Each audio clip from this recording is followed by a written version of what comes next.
डरावनी रातें YouTube channel पर आपका स्वागत है।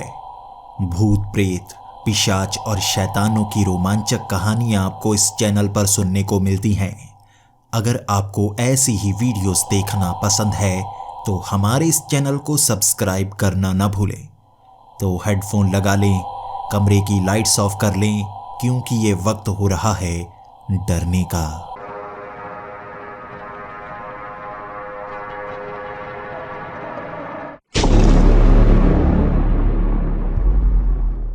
हेलो दोस्तों, मेरा नाम रेहान है और मैं उत्तर प्रदेश के बाटेल गांव का रहने वाला हूं। आज मैं आपको अपने चाचा जी के साथ घटी एक बेहद ही डरावनी घटना की जानकारी देना चाहूँगा। उस समय मैं 5 साल का था और मेरे चाचा जी बताते हैं कि वो भी पिताजी के साथ तो रहा करते थे, लेकिन अपना अलग काम करना चाहते थे। पिताजी का बाड़ा बिल्कुल हमारे घर के साथ में ही था। वहां पर कई गाय और भैंसें रखी हुई थीं, जिनका दूध सुबह सुबह मेरे पिताजी और चाचा जी निकाला करते थे। इसी के साथ हमने वहां पर मुर्गियां भी रखी हुई थीं। पास में ही हमारे खेत भी थे। लेकिन मेरे चाचा जी अपना अलग घर बसाना चाहते थे। उनकी शादी जल्द ही होने वाली थी और मेरे चाचा जी कहा करते थे कि वो भी मेरे पिताजी की तरह ही ऐसा एक अलग बाड़ा बनाना चाहते हैं। हमारी यहाँ पर काफ़ी ज़्यादा ज़मीनें हैं और इस गांव के बिल्कुल बाहर पड़ी ज़मीन पर चाचा जी ने कह दिया था कि वहाँ पर वो अपना बाड़ा बनाना चाहते हैं।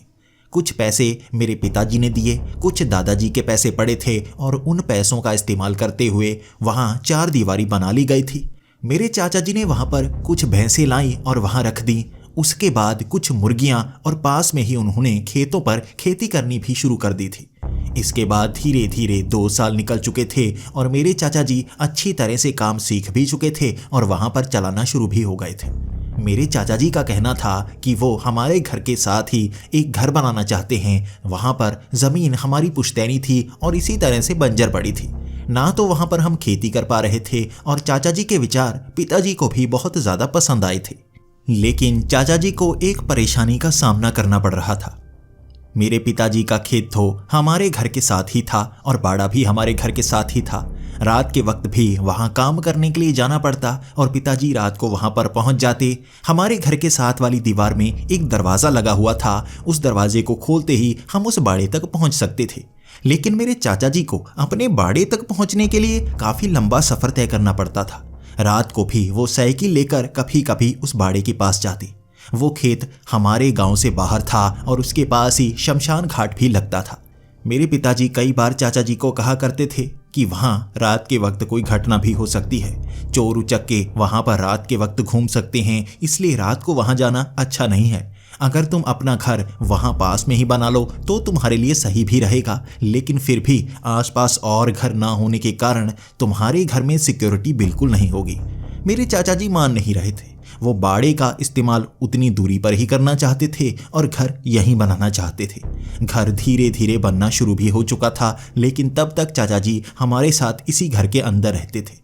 ये दिसंबर का महीना था और यहाँ धुंध पड़नी शुरू हो चुकी थी। धुंध के कारण ठंड भी काफ़ी ज़्यादा रहती। दिन के वक्त भी ठंड रहती और रात के वक्त भी ठंड रहती। यहाँ ठंड के वक्त ज़्यादातर हर कोई घर से बाहर निकलने से डरा करता था, लेकिन चाचा जी को अपना बाड़ा भी तो देखना था, खेतों में पानी भी लगाना था, इसी के साथ भैंसों और मुर्गियों का ख्याल भी रखना था। चाचा जी कभी कभी रात के 12-1 बजे उन खेतों में जाते और वहाँ देख कर आते। धुंध के कारण कुछ दिनों तक उन्होंने ये बात टाल दी थी और वो सिर्फ दिन के वक्त ही जाने लगे थे। तभी एक शाम जब वो उस बाड़े में गए थे और उसके बाद उन्होंने वो मुर्गी खाना देखा। बाहर से दरवाज़ा तो लगा हुआ था, लेकिन अंदर एक मुर्गी किसी जानवर ने खाई हुई लग रही थी। वो मुर्गी की टांगे एक तरफ पड़ी थी, उसे जिंदा ही कोई जानवर खा चुका था। बाकी मुर्गियां एक तरफ डरी हुई लगी हुई थी। चाचा जी सोच रहे थे आखिर कौन सा जानवर इस तरह दरवाज़ा खोलकर अंदर आ गया होगा। पहले तो चाचा जी को शक था कि यहाँ कोई शेर भी घूमता हो सकता है, इसलिए चाचा जी ने मन बना लिया था कि पास में जितनी भी दीवारें हैं वहाँ ऊपर कंटीली तारें लगवा दी जाएंगी। अगले दिन उन्होंने ऊपर कंटीली तारें लगवा दी। अब कोई भी जानवर दीवार फांदकर अंदर नहीं आ सकता था, बस उन्हें ही रात के वक्त ध्यान रखना होगा। 3 दिन बाद शाम के वक्त जब चाचा जी उस बाड़े में पहुंचे, वहाँ दरवाजे के अंदर एक और मुर्गी मरी पड़ी थी। उसका सर काटा गया था, लेकिन सर को खाया नहीं गया था। धड़ के छोटे छोटे चिथड़े वहां पर पड़े थे। ये कौन सा जानवर हो सकता है जो इस तरह कटीली तारों को टाप कर भी अंदर तक पहुंच गया और उसके बाद भी उसने मुर्गी को पूरी तरह से नहीं खाया। मेरे चाचा जी बहुत ज्यादा हैरान हो चुके थे और घर आकर भी पूरा दिन इस पर बात करते रहे थे। मेरे पिताजी का मानना था कोई ना कोई खतरनाक जानवर भी हो सकता है, शाम के वक्त भी वहां जाना छोड़ दो, दिन के वक्त ही उन जानवरों का ध्यान रखा करो, अगर हो सके तो उन्हें इसी तरफ ले आओ। लेकिन मेरे चाचा जी मान नहीं रहे थे। वो तो अपने लिए अलग बाड़ा बनाना चाहते थे। अगर उन जानवरों को यहीं पर ले आए तो पहले वाली बात ही हो गई। अब चाचा जी ने दिमाग लगाया और वो सोचने लगे कि जाने से पहले वो उन मुर्गियों को उस कमरे के अंदर डाल दिया करेंगे और उसके बाद ताला लगा देंगे। ताले को कोई भी खोल नहीं सकता और दूसरी तरफ भैंसों को भी एक कमरे के अंदर डालकर बाहर से ताला लगा देंगे।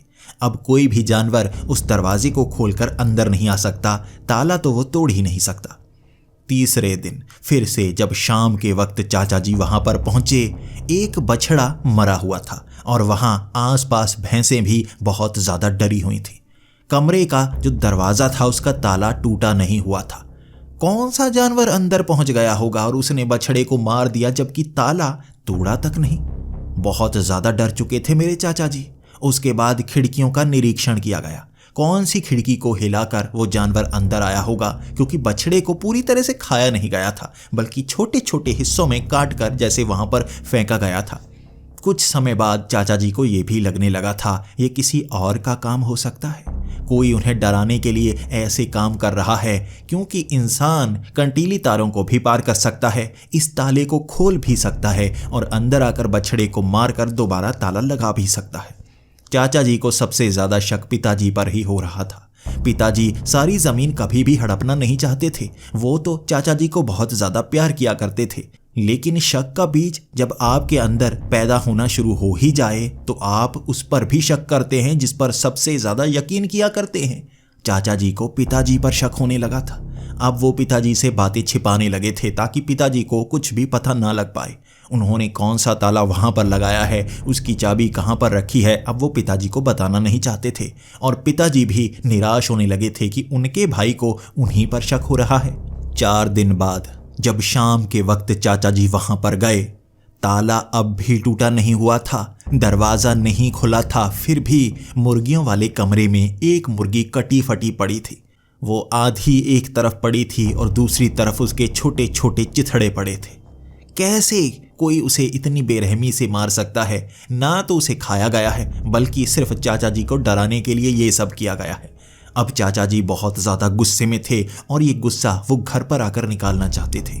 जैसे ही चाचा जी रात के 8 बजे घर पहुंचे, उन्होंने पिताजी पर चिल्लाना शुरू कर दिया। मेरी दादी बात संभालने की कोशिश कर रही थी, लेकिन चाचा जी मान ही नहीं रहे थे। वो तो बार बार पिताजी पर इल्जाम लगाए जा रहे थे कि पिताजी ही ये सब कर रहे हैं, और कौन कर सकता है? घर में चाबी कहां पर रखी है किसी और को पता हो ही नहीं सकता। ताला तो खुलता ही नहीं, तो जानवर अंदर आकर मुर्गियां और बछड़ों को मार कैसे सकता है? पिताजी और चाचा जी में काफी बहसबाजी हुई थी और 8:30 बजे चाचा जी गुस्से में आकर उसी बाड़े की तरफ निकल गए। पिताजी रोक रहे थे, कहां जा रहे हो रात के वक्त? लेकिन चाचा जी ने कह दिया था, अब मैं बाड़े में ही रहूंगा, एक कमरे में मैं भी पलंग लगा लूंगा, इसके बाद देखता हूं कौन मेरे जानवरों को मारने की हिम्मत करता है। चाचा जी बिस्तर, कंबल, सारा सामान लेकर उसी बाड़े में पहुंच गए थे। उस रात उन्होंने उसी बाड़े में बिताई थी।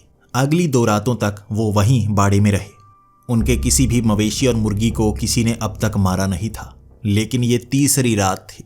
वहां रात के 9 बजे ही चाचा जी वहां बैठे रोटियां खा रहे थे और पिताजी पर गुस्सा कर रहे थे। तभी वहां आसपास से तारें हिलने की आवाज आने लगी। कांटीली तारें इतनी घनी लगाई गई थी कि उसे पार नहीं किया जा सकता था और कोई उसे काट भी नहीं सकता था। अगर बड़ी सीढ़ी लगाई जाए तो उन कटीली तारों को पार किया जा सकता है और अंदर से बाहर निकलना भी बहुत मुश्किल भरा होगा। कौन अंदर तक पहुंचाता होगा? मेरे चाचा जी के मन में सवाल तो था, लेकिन तारों के हिलने के बाद ही उनके दिमाग में आया, जो भी है अब अंदर आने की कोशिश जरूर कर रहा है। भागते हुए चाचा जी बाहर निकले थे। कंटीली तारें एक तरफ से नहीं हिल रही थीं, चारों तरफ से हिल रही थी। कभी एक तरफ से वो कंटीली तारें हिलने लगती, कभी दूसरी तरफ से। ऐसा लग रहा था कि यहाँ पर कोई एक जानवर नहीं है बल्कि कई जानवर हैं जो अलग अलग दिशाओं से उस दीवार के ऊपर चढ़ने की कोशिश कर रहे हों। उन तारों को हिलता हुआ देख चाचा जी के मन में भी आया था, अच्छा तो वो अकेला नहीं आया है, अपने कोई साथियों को भी लेकर आया है। चाचा जी का अब भी शक पिताजी पर ही था। चाचा जी बार बार टॉर्च की रोशनी कभी एक तरफ मारते कभी दूसरी तरफ मारते, बस वो तारें ही हिल रही थी लेकिन किसी का हाथ कभी नजर नहीं आ रहा था। आखिर कौन हो सकता है जो बाहर से तारों को हिला रहा है? चाचा जी ने हिम्मत दिखाई और एक लठ हाथ में पकड़ ली। उसके बाद उन्होंने उस चार दीवारी का गेट खोला और बाहर जाकर देखने लगे। आसपास की जमीन खेतों वाली जमीन थी लेकिन वहां पर कोई बीजा नहीं गया था। ये घने बंजर की तरह था और यहाँ कई पेड़ भी लगे हुए थे। जैसे ही चाचा जी बाहर निकले वो उन दीवारों से सटी उस जमीन पर टॉर्च मारकर पहचानने की कोशिश कर रहे थे कि कौन उन तारों को हिला रहा है। वो जिस भी दिशा में जाते वहां की तारें हिलना बंद हो जाती। जैसे ही वो उस बाड़े के बिल्कुल पीछे पहुंच गए वहां पर भी तारें हिलना बंद हो गई। अब चाचा जी को समझ में नहीं आ रहा था आखिर उसे कैसे पता चल रहा है कि मैं किस तरफ जाने वाला हूं। चाचा जी ने टॉर्च ही बंद कर दी। उसके बाद उन्होंने वो चप्पल भी उतार दी। अब मिट्टी में चलने में थोड़ी परेशानी जरूर हो रही थी लेकिन कदमों की आवाज जरा भी नहीं आ रही थी। अब आसानी से वो पकड़ सकते थे जो भी उस दीवार पर चढ़ने की कोशिश कर रहा हो। चाचा जी एक तरफ जाकर देखने लगे लेकिन बाहर तो कोई दिख ही नहीं रहा था। उसके बाद अंदर से मुर्गियों के चिल्लाने की आवाज आने लगी और चाचा जी समझ गए थे उन्हें बाहर निकालने की प्लानिंग थी और अंदर तो मुर्गियों को मारने की तैयारी भी चल रही होगी। चाचा जी भागकर अंदर आने की कोशिश कर रहे थे और बड़ी तेजी से भागे थे। वो एक मिट्टी में उनका पैर फंसा और तभी वहां वो गिर गए थे। उनके सर पर चोट लग गई थी जिस कारण खून निकलना शुरू हो गया था लेकिन हिम्मत कम नहीं हुई थी उनकी। वो सीधा गेट के रास्ते अंदर पहुंचे और ताला अब भी मुर्गी खाने में लगा हुआ था लेकिन उस मुर्गी खाने के अंदर कुछ था। वो इंसान नहीं था, कोई जानवर था। उस जानवर की टांगे काफी लंबी लेकिन मुड़ी हुई थी। चेहरा इंसानी तो था लेकिन फिर भी शरीर उसका बिल्कुल जानवर जैसा। उसकी बड़ी बड़ी काले रंग की आंखें और वो खिड़की के पास खड़ा बाहर झांक रहा था। बाहर खड़े चाचा जी अपनी आंखों पर यकीन नहीं कर पा रहे थे। उन्होंने अपनी आंखें कई बार मली। उसके बाद वो जानवर एक मुर्गी के छोटे छोटे टुकड़े करने लगा। उसने उस मुर्गी के चिथड़े कर दिए थे लेकिन आंखें चाचा जी की तरफ ही गड़ाए रखी थी। इसके बाद चाचा जी ये सोच रहे थे कि वो अंदर तो आ गया लेकिन बाहर कैसे निकलेगा। एक मुर्गी के उसने चिथड़े कर दिए थे जबकि दूसरी मुर्गी को हाथ में पकड़ लिया। चाचा जी को तब ध्यान में आया कि उन्होंने कभी सोचा ही नहीं जिस मुर्गी के चिथड़े पड़े होते हैं उसके सिवा क्या कोई और मुर्गी गायब हुई है या नहीं। जरूर वो कोई ना कोई मुर्गी उठाकर भी ले जाता होगा। अपनी आंखों के सामने उन्होंने उस जानवर को एक छोटे से झरोके से निकलकर बाहर जाते हुए देखा। उस मुर्गी खाने के पिछली साइड छोटा सा झरोखा बना हुआ था जिसमें उन्होंने अभी पंखा नहीं लगवाया था। ये एग्जॉस्ट फैन वहां पर लगने वाला था लेकिन उस छोटे से छेद से इतना बड़ा जानवर कैसे निकल गया, वो भी हाथ में मुर्गी को पकड़े हुए। चाचा जी हैरान थे, सोचे जा रहे थे और जल्दबाजी में उन्होंने वो ताला खोला और वो मुर्गी खाने के अंदर गए। अंदर कोई मौजूद नहीं था। उनकी आंखों के सामने से वो झरोखे से बाहर निकल चुका था। अब वो भागते भागते बाहर गए और उस बाड़े के पिछली साइड पहुंच गए। वहां वो मौजूद नहीं था। दूर दूर तक टॉर्च मारते रहे लेकिन वो वहां से भाग चुका था। अब चाचा जी यकीन कर चुके थे कि ये पिताजी हो ही नहीं सकते। ये ऐसा कोई जानवर है ही नहीं जिसके बारे में वो जानते हों। ये कुछ अलग है। अब इसको ठिकाने तो लगाना होगा वरना उनका बाड़ा इस तरह चलने वाला नहीं। वो रात चाचा जी ने वहीं पर बिताई थी, हाथ में लठ पकड़े। वो पूरी रात सो नहीं पाए थे और सोचते रहे थे कहीं वो दोबारा तो नहीं आएगा, लेकिन वो दोबारा आया ही नहीं। अब सुबह होते ही चाचा जी भाग निकले थे पिताजी से मिलने के लिए। कल शाम का गुस्सा पिताजी को भी था लेकिन चाचा जी ने पिताजी को जल्दी ही मना लिया और पूरी सच्चाई बता दी।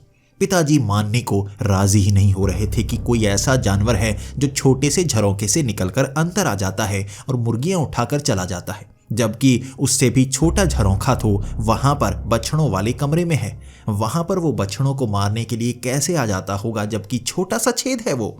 चाचा जी भी इस तरह यकीन नहीं कर पा रहे थे और पिताजी मान नहीं रहे थे। बहुत समय तक चाचा जी रोते रहे थे। तब पिताजी को यकीन तो हो गया था कुछ ना कुछ तो ऐसा है जो चाचा जी को बहुत ज़्यादा परेशान कर रहा है। पिताजी ने भी कह दिया, मेरे पास राइफल है, अब राइफल लेकर जाएंगे, देखते हैं कौन सा जानवर है। लठ से तो वो बच गया, दरवाजे के अंदर था, लेकिन इस राइफल से कैसे बचेगा? जब गोली उसके पिछवाड़े पर पड़ेगी तो उस जानवर के भी वैसे ही चिथड़े होंगे जैसे उस बछड़े का किए थे उसने। छोड़ेंगे नहीं। अब पिताजी भी गुस्से में थे, चाचा जी भी गुस्से में थे और दोनों अगली शाम ही उस बाड़े में पहुंच गए। अब उनका ज्यादा ध्यान उस बाड़े में जानवरों को बचाने का था। पहली रात तो आसान ही निकल गई, कोई जानवर वहां पर आया ही नहीं। दूसरी रात भी इसी तरह निकल गई और वो जानवर भी किसी किसी दिन ही शिकार किया करता था। 2 दिन आसानी से निकले और तीसरे दिन ये वही रात थी जब दोबारा से वो जानवर वहां पर आने वाला था। जब चाचा जी और पिताजी अपने कमरे में बातें कर रहे थे तभी आसपास की तारें हिलने लगी। उन तारों के हिलने की आवाज सुनकर ही चाचा जी ने कह दिया था, वो आ गया है, हमें तैयार रहना होगा। तभी पिताजी ने वो राइफल उठा ली थी और चाचा जी ने उस लठ को पकड़ लिया था। लठ के आगे उन्होंने एक चाकू बांधा हुआ था और सोचा हुआ था चाहे जो हो जाए वो आज उस जानवर को छोड़ने वाले नहीं। इसके बाद वो सीधा उस कमरे से बाहर निकल आए। चाचा जी उस मुर्गियों वाले कमरे के अंदर जाना चाहते थे और उन्होंने वो ताला खोला और मुर्गियों वाले कमरे के अंदर पहुंच गए। पिताजी उस राइफल को लिए अब बाहर पहुंच चुके थे। वो गेट के बाहर देखे जा रहे थे कि वो जानवर कहां पर मौजूद है। पीछे से ही चाचा जी ने आवाज लगा दी, बाहर जाने की जरूरत नहीं है, ये तारों को हिलाता रहता है हमें उलझाने के लिए। जैसे ही मैं बाहर गया था ये सीधा कमरे के अंदर पहुंच गया था। आज मैं अंदर हूं, तुम यहीं पर रहना, बाहर मत जाना। पिताजी ये बात सुनकर बाहर नहीं गए और उन्होंने दोबारा से गेट लगा लिया। अब इधर उधर वो झांके जा रहे थे, आखिर वो किस कमरे में पहुंचेगा। उन्होंने वो भैंसों और बछड़ों वाले कमरे को खोल दिया था ताकि आसानी से अंदर पहुंचा जा सके, लेकिन मुर्गियों वाले कमरे के अंदर चाचा जी थे ताला लगाए हुए। बस इंतजार ही था उस जानवर के सामने आने का। तभी ध्यान दिया हमने, ऊपर से वो जानवर छत पर पहुंच चुका था। पिताजी टॉर्च मारे जा रहे थे जबकि चाचा जी को वो जानवर नजर नहीं आ रहा था, उन्हीं की तो छत पर था। पिताजी कहते जा रहे थे, तुम जो भी हो इधर आ जाओ, तुम इंसान हो या जानवर हो, क्या चीज हो? वो जानवर समझदार लग रहा था और बातें सुनते ही वो इस तरह बड़ी बड़ी आंखें निकालकर पिताजी को घूर रहा था। दूर से पिताजी ने गोली चलाई और गोली के धुएं के अंदर ही वो जानवर भी गायब हो चुका था। ऐसा लगा जैसे उस धमाके में ही वो भाप बनकर उड़ गया हो। ना ही उसे गोली लगी थी और ना ही वो वहां से गया था। असल में उस झरोखे के रास्ते से वो मुर्गी वाले कमरे के अंदर चला गया। अब चाबी भी चाचा जी के पास थी और उन्होंने ताला भी अंदर से लगा रखा था। पिताजी उस कमरे के अंदर पहुंच नहीं सकते थे। यही परेशानी थी, अब उसका मुकाबला सिर्फ चाचा जी को ही करना था। चाचा जी उस लठ के आगे चाकू फंसाकर उस पर वार करने की कोशिश तो करते रहे, लेकिन वो छलांगे लगाकर कभी छत पर चिपक जाता, कभी किसी कोने में चिपक जाता। वहां पिताजी ने भी एक जाली को फाड़कर छेद बना लिया था और वो निशाना लगाने की कोशिश तो कर रहे थे, लेकिन गलत गोली नहीं चलाना चाहते थे। पिताजी चाचा जी पर वार नहीं करना चाहते थे। चाचा जी अंदर उस लठ से उस जानवर को मारने की बस कोशिशें करते गए। उसकी रफ्तार के आगे चाचा जी की एक न चल रही थी। चाचा जी अब घबराने लगे थे क्योंकि वो जानवर उन्हें थकाने की कोशिश कर रहा था। बार बार वो एक जगह पर चिपक जाता और इंतजार करता कब चाचा जी वार करें। जैसे ही चाचा जी वार करने वाले होते वो छलांग लगाता और दूसरी जगह पहुंच जाता। दूर से पिताजी निशाना लगाने की कोशिश तो कर रहे थे, लेकिन ये राइफल थी, इससे छर्रे निकलते और फैले हुए छर्रे चाचा जी को भी लग सकते थे। पिताजी बस इंतजार ही कर सकते थे कि कब चाचा जी ताला खोलेंगे। पिताजी आवाजें लगाने लगे, तू ताला खोल, तू ताला खोल, मैं अंदर आता हूं, तू ताला खोल। जैसे ही चाचा जी भागते भागते पीछे ताला खोलने के लिए आए, वो जानवर छलांग लगाकर ताले के आगे खड़ा हो गया था। अब उस जाली से भी निशाना नहीं लगाया जा सकता था और चाचा जी उस ताले को भी खोल नहीं सकते थे। लेकिन उस जानवर को कैसे पता चला कि चाचा जी ताला खोलने वाले हैं? क्या उसे हमारी भाषा आती है? ये सोचकर दोनों के होश उड़ गए थे। चाचा जी वहीं पर खड़े हो गए और उस लठ के चाकू को उसके शरीर के अंदर घुसाने की बस कोशिश करने लगे। तभी उसने एक हाथ से उस लठ को पकड़ लिया। वो चाकू उसने हाथ से पकड़ा हुआ था और हाथ से खून की एक बूंद न टपकी। जैसे फिल्मों में होता है ना, वैसा ही दृश्य आंखों के सामने था। बड़े झटके से उसने उस चाकू को लठ से अलग कर दिया। अब चाचा जी के हाथ में बस वो लठ थी और उस जानवर के हाथ में वो चाकू, वो भी उल्टा। चाचा जी ने लठ बरसाने की कोशिश तो की, लेकिन उस जानवर ने सर तक ना हिलाया। उसे दर्द ही नहीं हो रहा था। जितनी बार चाचा जी लठ मारते रहे वो हिला तक नहीं और आंखों से घूरता रहा। वो चाचा जी की तरफ ऐसे घूर रहा था जैसे कुछ ना कुछ उसके दिमाग में चल रहा हो। इंसानी चेहरे वाला, जानवर के शरीर वाला, 2 पैरों पर खड़ा था, लेकिन उसके घुटने बहुत ज़्यादा मुड़े हुए थे। उसके पंजे काफ़ी ज़्यादा बड़े थे। नाखून उसने मिट्टी में गड़ा रखे थे जैसे वो हिलना न चाहता हो। चाचा जी लठ मार मार कर बहुत ज़्यादा थक गए। ऐसा लग रहा था किसी पत्थर पर लठ मारा जा रहा हो और उसे तो फर्क पड़ेगा नहीं, आप ही थक जाएंगे। चाचा जी थक गए थे। जब चाचा जी थकान के मारे नीचे की तरफ हुए, उसने एक झपट्टा मारा था। उसने एक मुर्गी पर झपट्टा मारा। उसके चिथड़े पिताजी की आंखों के सामने, चाचा जी की आंखों के सामने किए थे। उस जानवर की नजर बस पिताजी की तरफ थी, लेकिन वो बंदूक की नोक के सामने नहीं था। उस मुर्गी के छोटे छोटे चिथड़े उसने ऐसे देखते हुए किए थे जैसे इसके बाद जो वो करेगा और भी भयानक है। उसने एक झपट्टा मारा, लेकिन नजरें नहीं हटाई पिताजी की आंखों की तरफ से। उसने अब चाचा जी को एक झपट्टे में ही दबोच लिया था। उसकी वो उंगलियां रबर की तरह लंबी हुई और चाचा जी को दबोच लिया। चाचा जी हिल नहीं पा रहे थे और बोल भी नहीं पा रहे थे, बस सर हिलाकर इशारा सा किए जा रहे थे। मुंह को भी उसने एक उंगली से लपेट रखा था। अपनी उंगली को ही रस्सी की तरह लपेटते हुए चाचा जी को जकड़ लिया था और छलांगे लगाता हुआ वो उसी छेद के करीब गया। कोई इंसान उस छेद से कैसे बाहर निकल सकता है? भले ही वो जानवर आकार बड़ा छोटा कर लेता हो, लेकिन कैसे वो चाचा जी को वहां से निकाल पाएगा? ये सवाल था तब पिताजी के मन में, लेकिन जवाब कुछ ही पलों में मिल गया। एक झटके से उस छेद से वो चाचा जी को भी ले उड़ा। अब पिताजी एक गोली चलाकर ही आखिर कुछ करने की कोशिश कर सकते थे। एक गोली उस झरोखे पर चलाई थी और उसके बाद उसी राइफल को लिए वो उस गेट के सहारे पिछली साइड गए थे। ना ही चाचा जी दिखे थे, ना वो जानवर दिखा था और पिताजी और अंदर तक गए थे। शमशान घाट के परे उस जंगल के पास वो चीखे मारते हुए, रोते हुए चाचा जी का नाम पुकारे जा रहे थे, लेकिन चाचा जी ने कोई जवाब नहीं दिया था। घने जंगल में जानवरों के चीखने की आवाज़ें, टिड्डों की आवाज़ें, बस यही आवाज़ें थी और कुछ नहीं। वो चाचा जी को ले उड़ा था। पूरी रात पिताजी वहाँ चीखते रहे थे। सुबह 5 बजे वो वापस आए थे गांव में और रोते रोते लोगों को बताया था। गांव वाले बहुत ज़्यादा निराश और गुस्से में थे। आखिर कैसे? चाचा जी को हर कोई पसंद किया करता था, लेकिन इस तरह कोई जानवर उन्हें उठाकर ले जाएगा किसी ने सोचा तक नहीं था। चाचा जी कोई कमज़ोर शरीर वाले नहीं थे, तगड़े शरीर वाले थे और शायद पिताजी से भी ज़्यादा तगड़ा शरीर चाचा जी का था, लेकिन वो कैसे उठाकर ले गया उन्हें? अब पिताजी सोच रहे थे करेंगे क्या।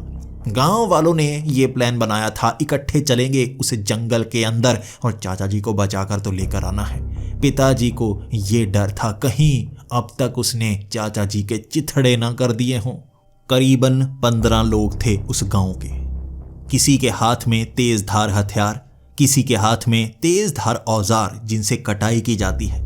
2 लोगों के पास राइफल थी, जिनमें मेरे पिता भी एक थे। वो 15 लोगों की भीड़ भारी हथियारों को लेकर जंगल की तरफ गई थी। ये वही दिन था। उसे ढूंढने की आखिरी कोशिश करने के लिए गए थे और पुलिस को बुलाने की हिम्मत किसी में नहीं। पुलिस को तो तब बताते जब वो वहां से वापस खाली हाथ आते। जंगल में उसे शमशान घाट से आगे निकल गए।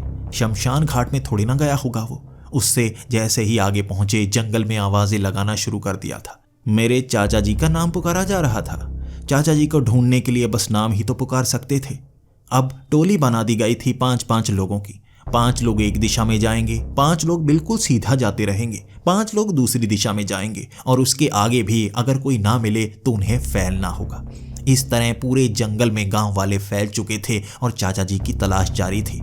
एक कतरा तक न मिला, एक फटा हुआ कपड़ा तक न मिला। चाचा जी को कैसे ढूंढा जा सकता था? वो कहाँ गायब हो गए? हर किसी के जबान पर वो सवाल था, लेकिन डर था। वो जानवर जो उन्हें उठा कर ले गया, छेद के पार वो किसी के साथ कुछ भी कर सकता है। डर के मारे हर कोई एक साथ रहना चाहता था, अकेला कोई होना नहीं चाहता था। ढूंढते ढूंढते वो 5 लोग, जिसमें पिताजी भी शामिल थे, वो जंगल के अंदर एक खंडहर में पहुंचे। इतनी दूर तक कभी इस गांव के लोग नहीं आए थे और यहाँ कोई आना पसंद भी नहीं करता था। यहाँ कई भयानक जानवर रहते हैं जो लोगों का शिकार भी कर लेते हैं, इसीलिए यहाँ आने से लोग डरा करते थे। लेकिन अब तलाश यहाँ तक ले ही आई थी। इस खंडहर के अंदर भी वो देखना चाहते थे कि क्या है। इस खंडहर को इस तरह से जमीन के नीचे बनाया गया था जैसे यहाँ कमरे हों। ऊपर से सीढ़ियाँ नीचे की तरफ जा रही थी। ऊपर भी बहुत सारे पत्थर पड़े थे और कई पत्थर जैसे पेड़ों से चिपके हुए थे। हो सकता है किसी ज़माने में यहाँ पर कोई इमारत हो जिसे इन पेड़ों ने अंदर से काट दिया और यहाँ खंडहर सा बन गया।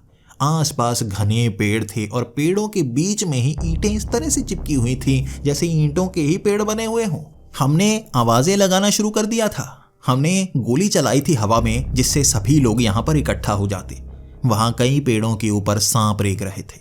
वहाँ कई पेड़ों के ऊपर बिच्छू थे। यहाँ ऐसे छोटे मोटे कीड़ों की संख्या बहुत ज़्यादा थी, जिस कारण आधे गांव वाले तो पहले ही डर चुके थे। यहाँ 15 लोग थे, जिनमें से 5 ही आगे जाने की हिम्मत कर रहे थे, बाकी तो पहले ही पीछे मुड़ गए। हम इन सांपों से मरना नहीं चाहते, हम बाहर इंतज़ार करते हैं। वो पीछे रह गए थे। अब उस खंडहर के अंदर हमें ही जाना था। समय दोपहर का हो चुका था। अब उस खंडहर के नीचे उतरने की हिम्मत मेरे पिताजी ने सबसे पहले दिखाई थी। उन सीढ़ियों के ऊपर सांप ऐसे रेंग रहे थे जैसे सुरक्षा कर रहे हों। काले बिच्छू दीवारों से चिपके हुए थे। उन जड़ों के ऊपर से ऐसी छोटी छोटी चींटियां निकली हुई थी जिनकी संख्या हजारों लाखों में थी। अगर हम वहां पर गिरेंगे तो वो चींटियां ही काट काट कर हमारी बोटी बोटी कर देंगी। लेकिन फिर भी हमें उतरना तो था। मेरे पिताजी ने तभी एक लकड़ी से मशाल बनाई और उस आग से सांप भी दूर भागने लगे और वो बिच्छू भी दूर भागने लगे। उन सीढ़ियों से मेरे पिताजी नीचे उतर रहे थे और 4 लोग उनके पीछे। अंदर कुछ साफ साफ नजर नहीं आ रहा था। 2 लोगों के पास टॉर्च थी और उन्होंने इसलिए टॉर्च अपने साथ रखी थी ताकि रात ना हो जाए। बाकी कोई भी कुछ लेकर ही नहीं आया था। वो टॉर्च मारते हुए हम पहले कमरे की तरफ गए थे। यहाँ जड़ें ही जड़ें थी। ऐसा लग रहा था कि कब की ये बेसमेंट ढह चुकी होती अगर ये पेड़ों की जड़ें इन्हें संभाले हुए ना होती। यहाँ आगे जाने के कई रास्ते बने हुए थे, लेकिन हम जैसे ही यहाँ पर पहुँचे थे बाहर से आवाज़ें आना शुरू हो गई। हमें आगे बढ़ने की ज़रूरत थी, लेकिन पीछे से आ रही आवाज़ें हमें पीछे की तरफ ही ले गई। जैसे ही उस खंडहर से हम बाहर निकले, 2 लोग वहाँ बेहोश पड़े थे जिनकी छाती पर बड़े बड़े निशान बने हुए थे। बाकी लोग वहाँ से भाग निकले थे। ना तो उन बेहोश लोगों को जगाकर हम पूछ सकते थे कि क्या हुआ और ना ही भागे हुए लोगों को वहाँ पर बुलाया जा सकता था। दूर से आ रही चीखें बार बार हमें परेशान कर रही थी और एक दिशा की तरफ हम जा ही नहीं सकते थे। मैंने 2 लोगों को तो इशारा कर दिया था कि इन 2 लोगों को यहाँ से ले जाओ। तो अब हम सिर्फ 3 बचे थे। अब खंडहर के अंदर जाने का समय था, लेकिन बाकी 2 की हिम्मत भी खंडहर के अंदर जाने की नहीं थी। अगर यहाँ पर 10 लोग यहाँ से भाग चुके हैं तो बाकी अंदर कैसे जाएंगे? उनकी हिम्मत टूट गई और वो पीछे की तरफ मुड़ निकले। वो उन्हें बचाना चाहते थे जो यहाँ से भाग चुके हैं। अब मेरे पिताजी अकेले थे। पिताजी के हाथ में राइफल थी और एक हाथ में टॉर्च। अब चाचा जी को तो बचाना ही था। उनके साथ क्या हुआ उन्हें पता भी नहीं था और यहाँ खंडहर के अंदर ही वो जानवर हो सकता है या हो सकता है बाहर लोगों का शिकार कर रहा हो। लेकिन उसके बाद जैसे ही वो खंडहर के अंदर गए, वो सांप वहाँ पर मौजूद नहीं थे। वहाँ चींटियाँ और बिच्छू भी गायब हो चुके थे। बिल्कुल साफ सुथरा स्थान अचानक ऐसे हो गया। वो एक मोड़ पर मुड़े। वहाँ भी एक कमरा बना हुआ था और एक गुफा उन्हें नजर आई। उस गुफा के ऊपर खरोंच के बहुत सारे निशान थे। ये कोई प्राकृतिक गुफा नहीं थी, इसे खरोंच खरोंच कर बनाया गया था। तब पिताजी बहुत ज़्यादा डर गए थे। ऐसी जगह पर जाने का मतलब है शेर की मांद में जाना और वहां से जिंदा वापस आना। क्या ऐसा हो पाएगा? पिताजी ने वो राइफल इधर उधर घुमाई हुई थी और उनकी टांगें भी कांपे जा रही थी। उस गुफा के और अंदर जाते हुए उन्हें लग रहा था जैसे जिंदा वापस आने की कोई भी कोशिश नाकाम ना हो जाए। वो उस गुफा में अंदर की तरफ जाते रहे और वो गुफा काफ़ी नीचे की तरफ जा रही थी। वो खरोंच के निशान ऊपर नीचे ज़रूर बने हुए थे, लेकिन यहाँ सीढ़ियाँ भी बनाई गई थी ताकि आराम से नीचे उतरा जा सके। वो जानवर तो छत से भी चिपक सकता है, तो वो सीढ़ियों का इस्तेमाल कब करता होगा? ये सवाल थे जिनके जवाब शायद भविष्य में ही मिलते। काफ़ी नीचे तक पहुँचने के बाद वो गुफा सीधी आगे की तरफ जा रही थी। जब पिताजी आगे चल रहे थे तो पीछे से चीखने की आवाज़ आई। ये उसी जानवर की चीखने की आवाज़ थी जो 2-3 जानवरों के मिक्स होकर बनी आवाज़ लग रही थी। अचानक इंसान के चीखने की आवाज़ भी पीछे से आने लगी। ये कोई गांव का आदमी भी हो सकता है। पिताजी की आंखों में आंसू आ गए थे कि चाचा जी की तलाश में और कितनी लाशें यहाँ पर बिछ जाएंगी। अब पिताजी आगे तो बढ़ रहे थे लेकिन उस गुफा का अंत आ गया। वो चौड़ा सा इलाका था। सामने पत्थर पर चाचा जी को बांधा गया था और उसके पीछे एक आईना था। उस आईने में चाचा जी का प्रतिबिंब तो नहीं बन रहा था लेकिन पिताजी का प्रतिबिंब बन रहा था। पिताजी भागते हुए चाचा जी के पास गए। चाचा जी को होश में लाने की कोशिश तो कर रहे थे लेकिन चाचा जी को बिल्कुल होश नहीं आ रहा था। वो जिंदा थे, उनकी सांसें चल रही थी लेकिन ऐसा लग रहा था जैसे वो सो रहे हों। नींद खुलने का नाम नहीं ले रही थी। वहाँ काफ़ी ज़्यादा नमी थी। एक जगह गीली मिट्टी थी और उस गीली मिट्टी को निचोड़ने के बाद उससे पानी निकल सकता था और पिताजी ने यही किया। गीली मिट्टी को हाथ में रख लिया और चाचा जी के मुंह के पास आकर उस गीली मिट्टी को निचोड़ने की कोशिश की। 4-5 बूंदें चाचा जी के चेहरे पर पड़ी और उसके बाद और मिट्टी पिताजी लेकर आए। ऐसा ही करते रहे और उनका मुंह पूरा गीला हो चुका था, फिर भी उनकी जैसे नींद खुल नहीं रही थी। पिताजी बहुत ज़्यादा डरे हुए थे। आखिर यहाँ पर हो क्या रहा है? पिताजी ने सामने देखा। उस आईने में पिताजी का प्रतिबिंब बिल्कुल साफ था। चाचा जी का प्रतिबिंब बन ही नहीं रहा था, ना तो उनका सिर का पिछला भाग दिख रहा था। तभी पिताजी ने चाचा जी को खड़ा किया, खींचकर खड़ा कर दिया और सामने से देखने लगे कि क्या उनका प्रतिबिंब बनता है। नहीं बन रहा था उनका प्रतिबिंब। ये कैसा आईना था? मेरा प्रतिबिंब बना रहा है लेकिन इसका प्रतिबिंब नहीं बना रहा। पिताजी ने तो यही कहा था। अब पिताजी ये समझने की कोशिश कर रहे थे आखिर ये जगह कैसी है और चाचा जी के साथ क्या हुआ है। तभी चलने की आवाज़ पीछे से आई। अब पिताजी बहुत ज़्यादा घबरा गए क्योंकि उस आईने में कोई प्रतिबिंब नहीं बन रहा था। पिताजी तो उस आईने में देखकर पता लगाना चाहते थे कि पीछे कौन है, लेकिन प्रतिबिंब बना ही नहीं। पीछे से कोई चलकर काफ़ी करीब आ चुका था लेकिन प्रतिबिंब तब भी नहीं बना था। इसके बाद पिताजी ने अपना चेहरा पीछे घुमाया और राइफल की नल्ली भी पीछे की तरफ घूम गई। पीछे चाचा जी खड़े थे। तभी पिताजी की नज़र नीचे पड़े चाचा जी पर पड़ी। हम शक्ल, ऐसा कैसे हो सकता है? हमारा कोई तीसरा भाई तो है ही नहीं। लेकिन सामने भी चाचा जी खड़े थे। उनके चेहरे में थोड़ा सा फर्क था, उनकी मुस्कान में थोड़ा सा फर्क था, आंखों में वो चमक। चाचा जी इस तरह से देखते ही नहीं। तभी पिताजी ने वो नल्ली उसकी तरफ घुमा दी। ये कोई हम शक्ल है जो चाचा जी के जैसा ही दिखता है। कहीं इसीलिए उस जानवर ने चाचा जी को नहीं उठाया। अब पिताजी सवाल पूछ रहे थे उस हम शक्ल से, लेकिन उसकी मुस्कान बहुत डरावनी थी, जैसे वो कुछ बताना ही ना चाहता हो। पिताजी ने वो राइफल उसके सर की तरफ कर दी और तभी कहा, मैं एक गोली चलाऊंगा, तुम्हारे सर के पर खच्चे उड़ जाएंगे। जवाब तो तुम्हें देना ही होगा। लेकिन सामने से जो जवाब आया उसने पिताजी को भी हिला दिया था। बिल्कुल चाचा जी जैसी आवाज़, और उसने कहा था, मुझ पर चली एक गोली तुम्हारे भाई को मार देगी, ऐसी गलती मत करना। भले ही मैं उसका हम शक्ल हूँ, लेकिन हम दो जिस्म एक जान हो चुके हैं। अगर मुझ पर गोली चली तो उसकी लाश नीचे सड़ती हुई अपनी आंखों से देखना। पिताजी को उस पर यकीन नहीं था और पिताजी कहने लगे, देखो, झूठ बोलने की कोशिश मत करो, मैं गोली चला दूंगा, वहीं पर खड़े रहो। उसने 2 कदम आगे बढ़ाए और उस नल्ली पर अपना सर रख दिया और कहने लगा, चलाओ गोली, मैं नहीं मरने वाला, लेकिन तुम्हारा भाई तो ज़रूर मर जाएगा। मैं जानता हूँ तुम्हारा रिश्ता कैसे है, उसके शरीर से जुड़ चुका हूँ मैं, सब यादें मेरे पास है। अगर तुम्हें बहकाना ही होता तो हर चीज़ तुम्हें बताता और कह देता मैं तो वो हूँ, ये तो बस हम शक्ल है। लेकिन मैंने ऐसा नहीं किया, तो गोली चलाने की कोशिश मत करना। पिताजी घबरा से गए थे। कुछ बातें उसने ऐसी बताई थी जो सिर्फ चाचा जी को ही पता थी, तो पिताजी ने उस बंदूक को नीचे कर दिया। लेकिन अब ये कौन है जो बिल्कुल चाचा जी जैसी शक्ल रखता है? पिताजी ने उससे सवाल किया था, लेकिन उसकी वो भयानक मुस्कान, वो जवाब देना नहीं चाहता था। लेकिन पिताजी ने उसकी टांग पर गोली चलाई, बिल्कुल उसके पैर के पास। उसके शरीर में ज़रा भी जख्म नहीं हुआ, जैसे गोली गायब ही हो गई, लेकिन नीचे पड़े चाचा जी के पैर से खून निकलने लगा था। उस हम शक्ल की मुस्कान सब बयां कर रही थी, मैंने जो कहा था हो गया ना, अब गोली मत चलाना, अपने भाई को खोना चाहते हो। अब पिताजी ने बंदूक बिल्कुल नीचे कर दी। वो कुछ कर नहीं सकते थे और बस सवाल ही कर सकते थे, मेरे भाई को छोड़ दो, मेरे भाई को छोड़ दो। तो सामने से जवाब आया, इसे छोड़ दूंगा तो मेरी आज़ादी कैसे मिलेगी मुझे? यहाँ कैदी हैं, मैं भी और वो भी। कैदियों की आज़ादी एक ही तरह से हो सकती है।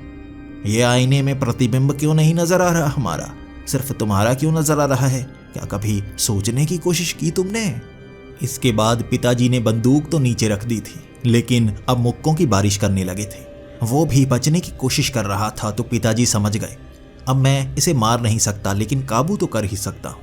पिताजी ने उसके साथ लड़ाई शुरू कर दी। वो भी लड़ने की पूरी कोशिश तो कर रहा था, लेकिन उसका शरीर बीच बीच में बदल जाता। उसने अपना शरीर वैसे ही भयानक जानवर का कर लिया था और अब इस शरीर को पिताजी संभाल नहीं सकते थे। वो अपने पंजों से पिताजी पर वार करने की कोशिश कर रहा था, लेकिन पिताजी बच रहे थे। यहाँ से वो कुछ भी कर सकता था और पिताजी के शायद पर खच्चे उड़ा देता, और पिताजी ने फिर से बंदूक उठा ली। अब पिताजी सोच रहे थे, इस आईने को यहाँ पर क्यों रखा गया है? अगर ये भयानक सा जानवर है तो यहाँ आईने में नजर तो आता नहीं, इसमें चेहरा किसका देखता होगा? पिताजी ने जैसे ही बंदूक उस आईने की तरफ की, वो घबराने लगा और कांपने लगा। पिताजी ने उस नल्ली को और करीब कर दिया और वो कांपता कांपता कह रहा था, नहीं नहीं, ये मत करना, ये मत करना, तुम्हारा भाई भी मारा जाएगा। अब पिताजी ने वहां पर हिम्मत दिखाई थी। ठीक है, मेरा भाई तो मारा जाएगा, लेकिन तुम भी तो मारे जाओगे। मेरे भाई की कुर्बानी मुझे मंजूर है, तुम्हारी मौत भी यहीं पर होगी। पिताजी ने गोली चलाने के लिए बंदूक और ऊपर की तरफ की और वो जल्दी नीचे बैठ गया। नहीं नहीं नहीं, मत मारना, मत मारना, मैं तुम्हारे भाई को बचा सकता हूँ। अगर तुम उसे बचाना चाहती हो तो मैं उसे बचा सकता हूँ, छोड़ सकता हूँ। आईने पर गोली मत चलाना। पिताजी ने भी सवाल करना शुरू कर दिया था। पूरी सच्चाई बताओ, तुम क्या हो? तुम कहाँ से आए हो? क्यों जानवरों को मारते हो और अभी ऐसा क्यों हुआ है?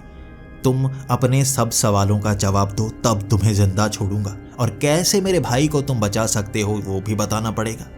इसके बाद वो चाचा जी के शरीर में आ गया था, वैसा ही रूप इख्तियार कर लिया था और बताने लगा, मैं उस आईने के पार का हूँ। मैं वैसा ही प्रतिबिंब बनाता हूँ जैसा सामने आता है। सामने बहुत सालों से कोई आया नहीं था, लेकिन एक वेंडिगो घूमते घूमते यहाँ पर आ गया।